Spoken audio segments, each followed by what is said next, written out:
I think that the takes on this trade from the NFL media sphere are completely wrong.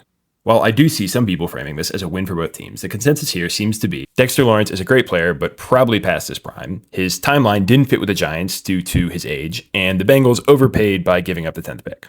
So let's go through these one at a time because I could not disagree more.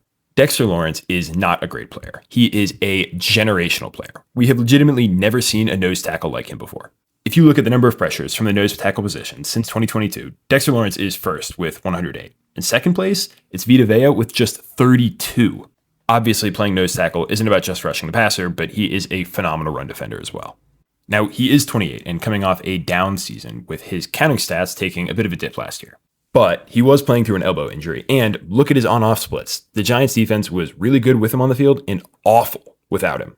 On top of that, I think a lot of the lack of production can be explained by the fact that he was just being double-teamed at an insane rate.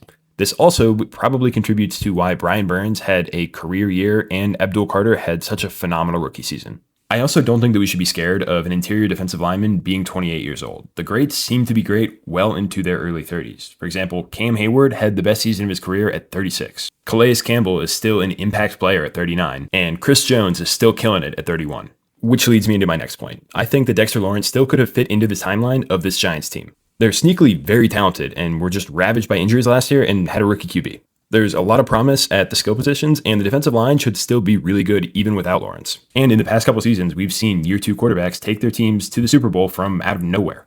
Not that this trade ruins everything for the Giants, they're still in a really great position, but I think he could have been a hugely valuable piece as they try to become a playoff team. The other thing to address here is the value. The consensus is that the 10th pick was a very steep price, but I think it's fair. This is a pretty weak draft class, and there seems to be a bit of a drop-off after the top 8 or so prospects. I imagine the Bengals looked at the board and the teams picking ahead of them and realized that probably none of the top defensive prospects they wanted would be available to them.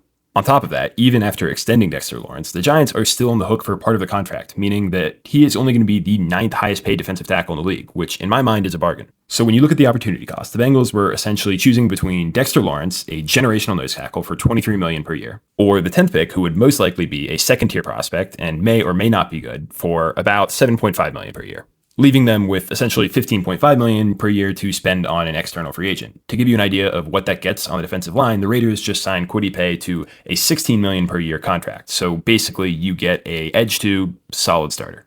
Also, if you compare this to the value that the Raiders initially got for Max Crosby from the Ravens, the number 14 pick and a 2027 first-round pick, I think this is pretty good value for the Bengals.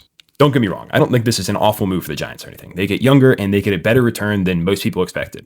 But the Bengals just got a generational player who can completely change their defense and put them back into the fold as contenders.